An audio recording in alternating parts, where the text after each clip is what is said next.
আমাদের জীবনের পাথেয় হয়ে থাকা উচিত।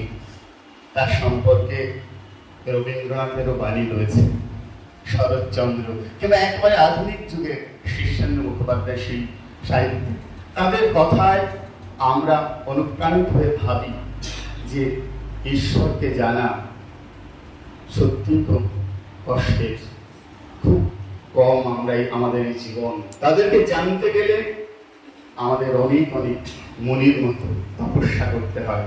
আমরা সাংসারিক জীবনে হয়তো সেই তপস্যা করে উঠতে পারি না। তাই বিদ্যাপতি বলছেন যে তবু জানি তুমি দিনের দয়াল।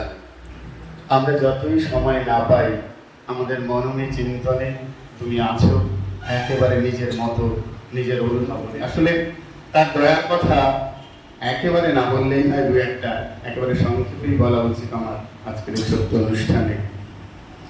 যখনই কোনো বিপদে পড়ি, আপনার